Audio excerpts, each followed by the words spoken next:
The morning air in Ouagadougou hung heavy with tension as Captain Ibrahim Traoré reviewed intelligence reports in his sparse office. The capital of Burkina Faso was deceptively calm, but Traoré's instincts, honed through years of military service, told him otherwise. 3 assassination attempts in the past month had left him vigilant, sleep-deprived, and increasingly isolated. "Colonel Diallo is here to see you, sir," announced Lieutenant Konaté, Traoré's most trusted aide. Traoré nodded, setting aside the folder marked, "Classified," in bold red letters. Colonel Moussa Diallo entered, his uniform impeccably pressed despite the oppressive heat.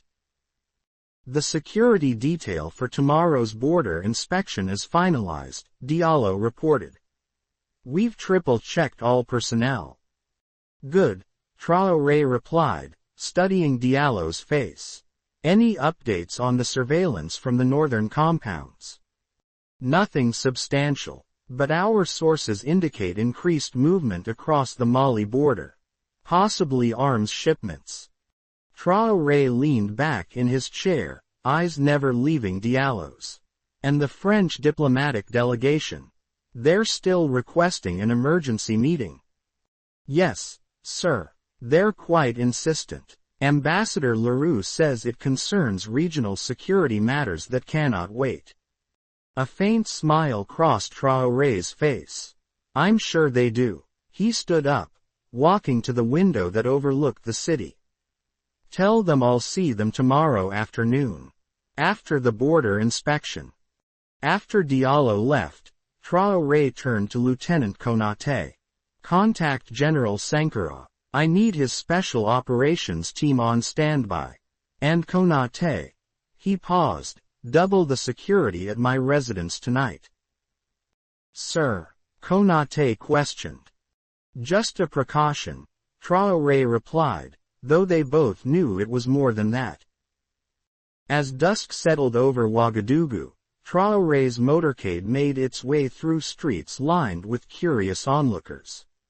Since taking power, he had become a paradoxical figure, feared by some, revered by others, particularly those who saw in him the promise of breaking decades of neo-colonial influence.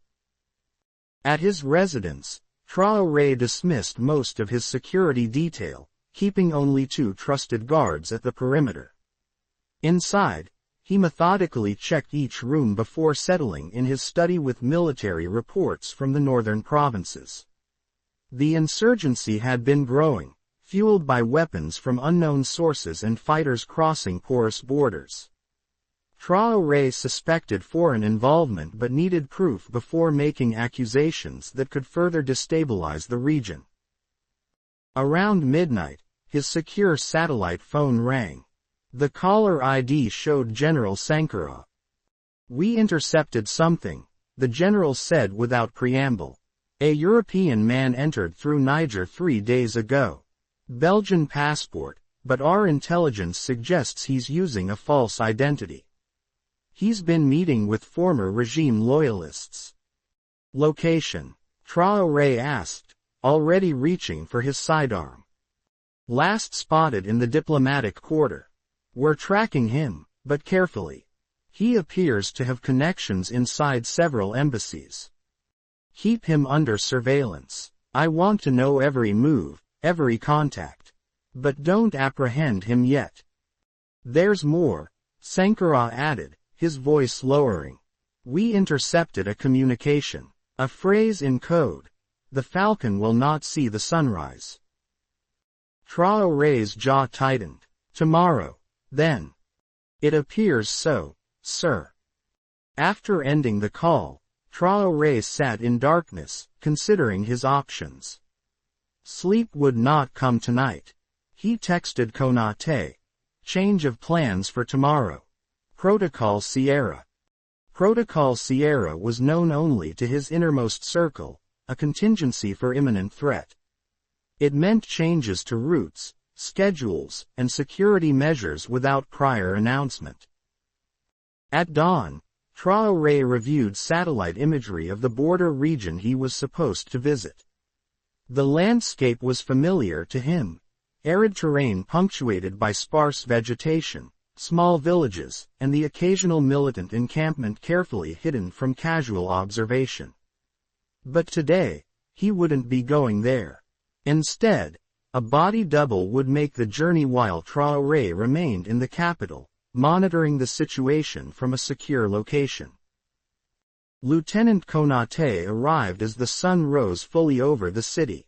"Everything is in place," he reported. "The decoy convoy leaves in 1 hour.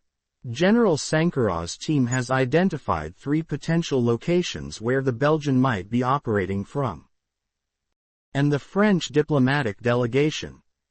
Still expecting to meet with you this afternoon. Ambassador Leroux has been particularly persistent, calling your office every hour since daybreak." Traoré nodded.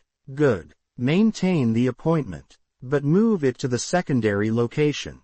And I want every person in that delegation thoroughly searched before they come anywhere near me." The morning passed with tense efficiency. Reports came in that the decoy convoy had departed without incident. Meanwhile, Traoré was transported in an unmarked vehicle to a nondescript building in a quiet neighborhood, one of several safe houses established throughout the city. Inside, a small team of intelligence officers had established a temporary command center. Monitors displayed surveillance feeds from key locations, including the presidential palace, major intersections, and the diplomatic quarter. "Sir," one of the officers called out, "General Sankara reports they've narrowed down the Belgians' location. An apartment in the Eastern District, leased by a cultural attaché from the French embassy." Traoré's expression remained impassive, but his eyes hardened. "Interesting connection. Keep monitoring, but tell Sankara to hold position. I don't want our mercenary spooked before we understand the full extent of his operation." At noon, word came that the decoy convoy had successfully completed its border inspection and was returning to the capital.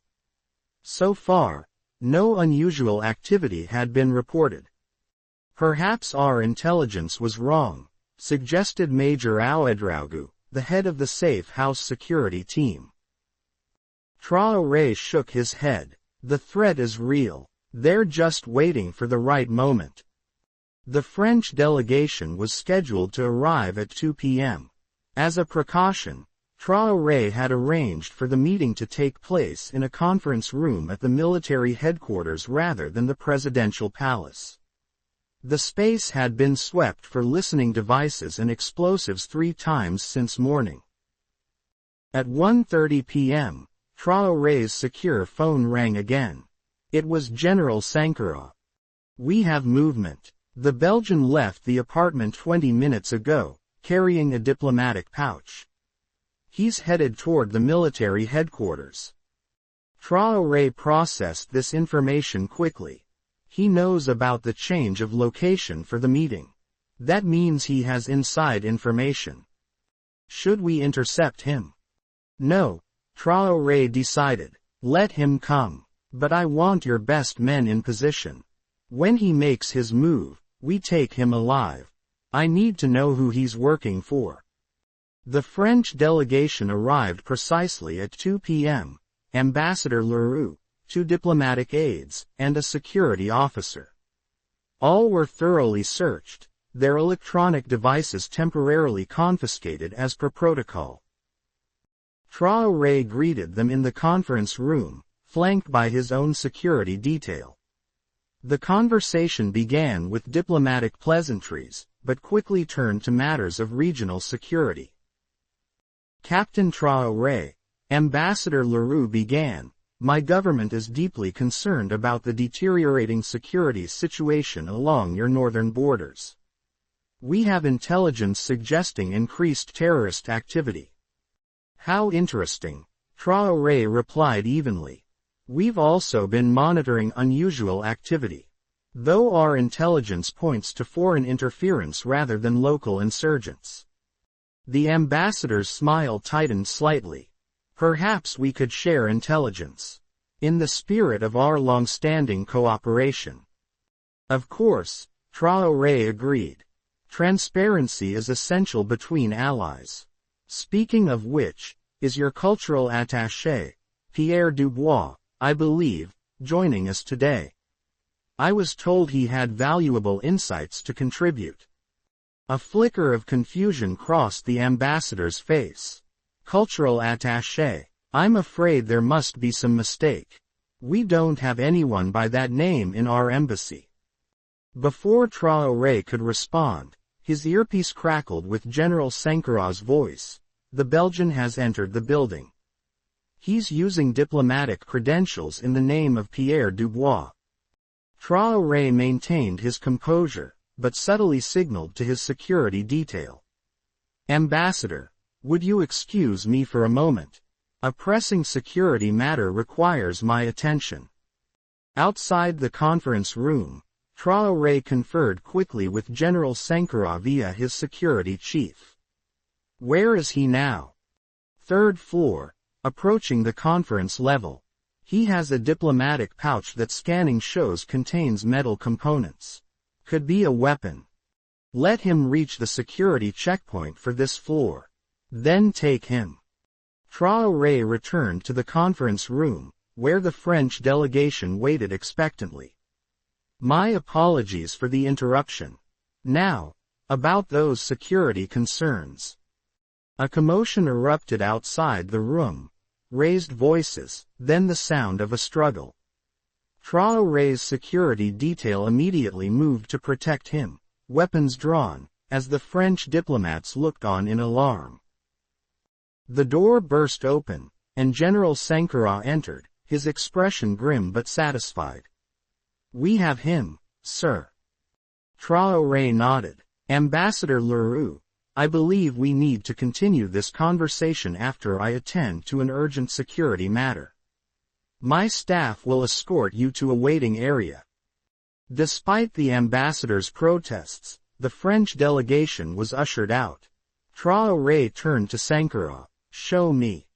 In a secure room 2 floors below, a man sat handcuffed to a metal chair. His face was bruised from the struggle during his capture, but his eyes remained defiant. On a table nearby lay the contents of his diplomatic pouch, a disassembled high-precision rifle with a silencer, along with various identity documents. Jacques Mercier, General Sankarah read from one of the documents. Former French Special Forces, now working as a private contractor. Though his Belgian passport identifies him as Pierre Dubois, cultural attaché. Traoré approached the man slowly, studying him. Who sent you? Mercier remained silent, his gaze steady.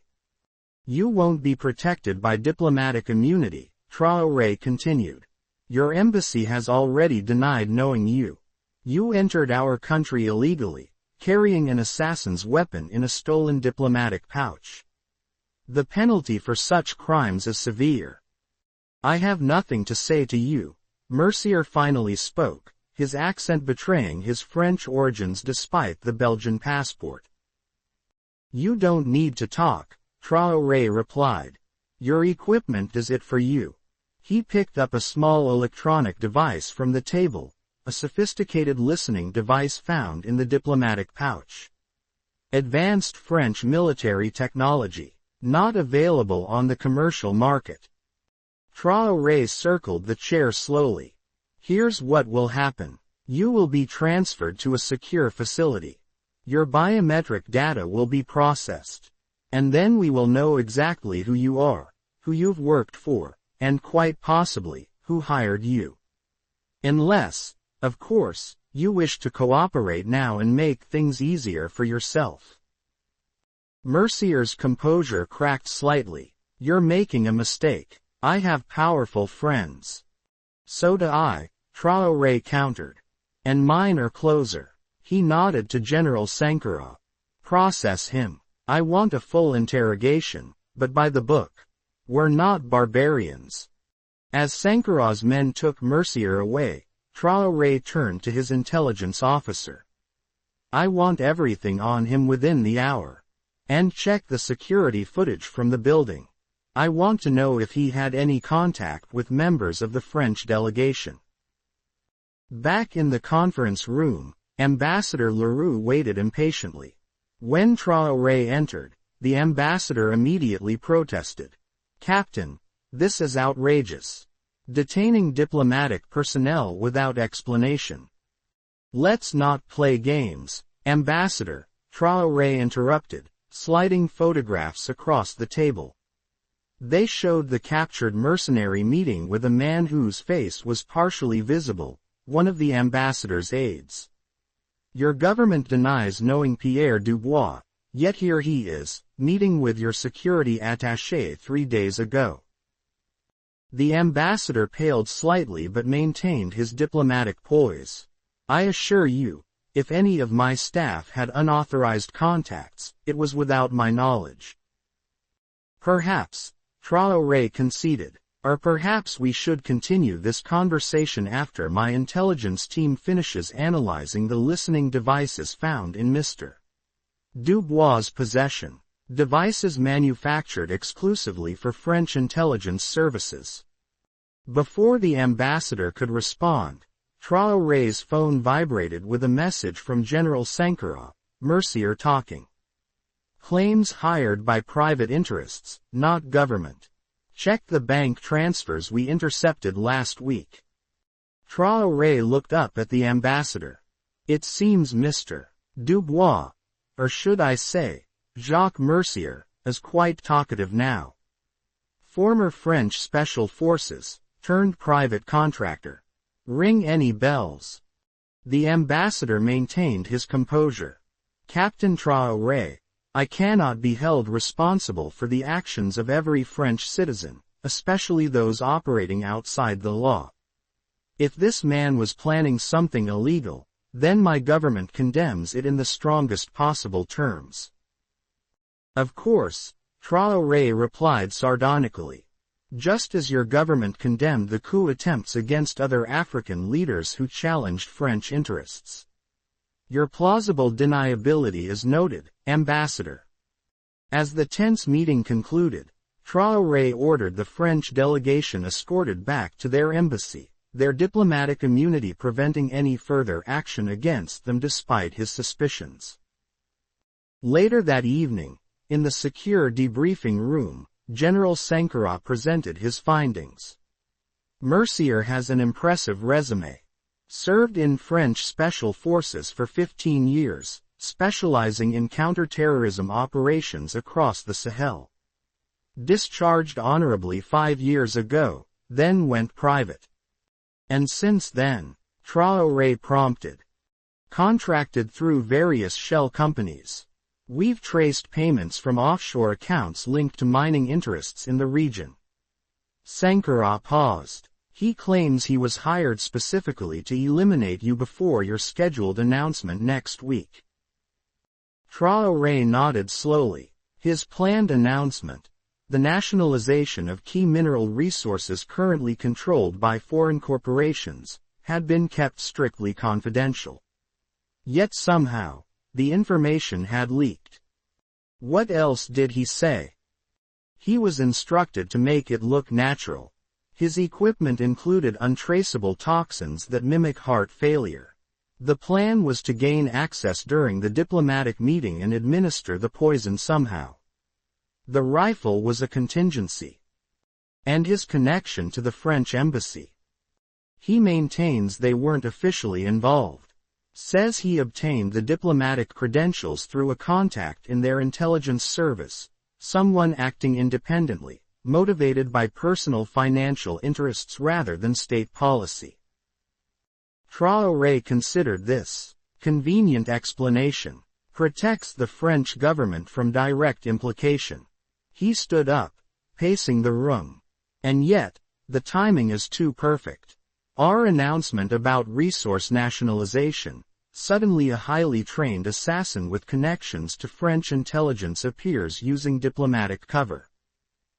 Lieutenant Konaté, who had been quietly taking notes, spoke up. "Sir, the decoy convoy reported unusual drone activity near the border today.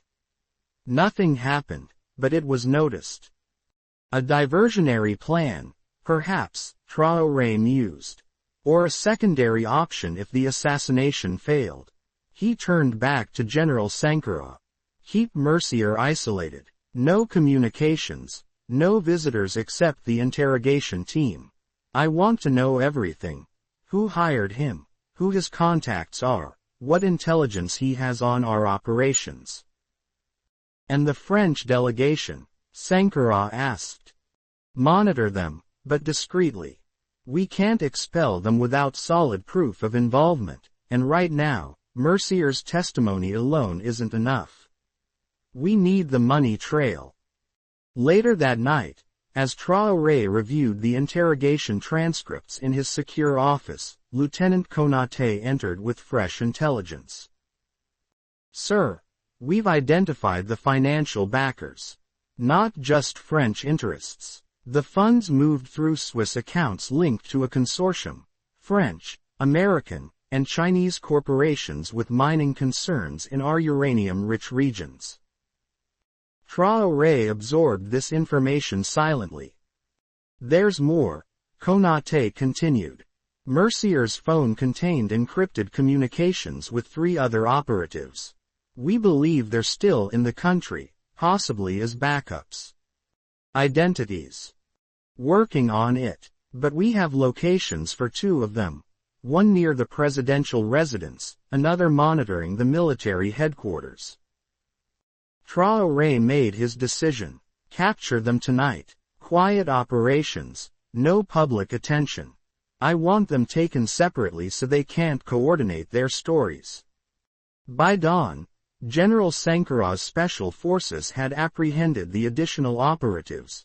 2 former NATO Special Forces operators now working as private military contractors. Unlike Mercier, they carried no diplomatic credentials, making their detention less politically complicated. The interrogations yielded a disturbing picture. A coordinated operation funded by a consortium of corporate interests threatened by Burkina Faso's planned resource nationalization. The mercenaries had been promised substantial bonuses if Traoré was eliminated before the announcement, allowing the corporations time to protect their assets and possibly back alternative political figures more sympathetic to their interests. 3 days later, Traoré called a press conference. Standing before the assembled journalists, both local and international, he presented the evidence, financial records, communications between the mercenaries, and photographs of their weapons and equipment. Let me be clear, he stated firmly, looking directly into the cameras. Burkina Faso is a sovereign nation. Our resources belong to our people. Any attempt to subvert this through violence or economic coercion will fail. He held up a document. This is the decree nationalizing our uranium deposits and other critical minerals. It takes effect immediately. Fair compensation will be provided to current stakeholders based on international standards, but the exploitation of our natural wealth for the exclusive benefit of foreign interests is over. The international reaction was swift and mixed. Western media outlets questioned the legitimacy of Traoré's evidence against the mercenaries. Corporate representatives denied any involvement in assassination plots.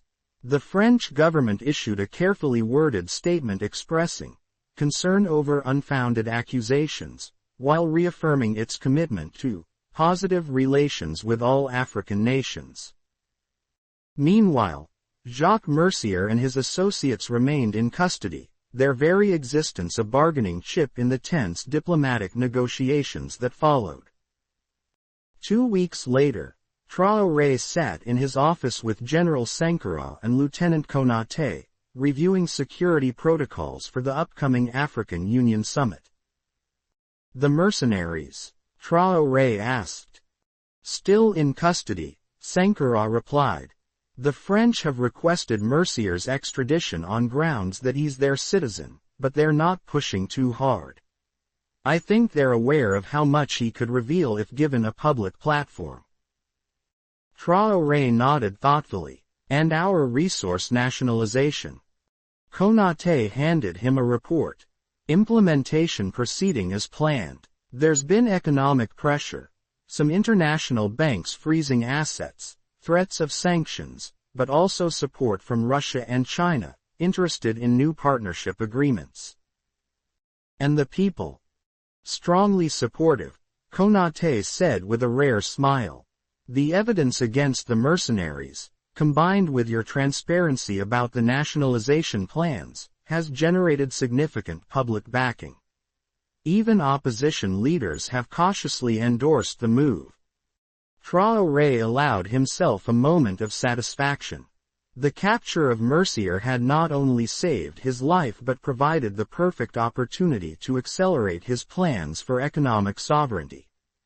The foreign companies, caught attempting assassination rather than negotiation, had lost their moral standing in the international community. Schedule a meeting with the Chinese and Russian ambassadors for next week, he instructed. Let's see what alternative partnerships might look like. But make it clear, we're not replacing one master with another. Any new agreements must respect our sovereignty. As his advisors left, Traoré stood by the window, looking out at Ouagadougou. The city seemed different somehow, still facing immense challenges, still one of the poorest capitals in the world, but perhaps with a new sense of possibility. His satellite phone rang, a secure line from the border patrol. Captain, the commander reported, we've intercepted another group attempting to cross from Mali. Armed men, mostly foreign, with advanced equipment. They're claiming to be private security consultants for mining operations. Traoré's jaw tightened. Detain them. Full security protocols. I'll send General Sankara's team to assist with interrogation. He ended the call, thoughts racing. The capture of Mercier had been a victory, but clearly not the end of the struggle. Foreign interests would not easily surrender their control over Burkina Faso's resources.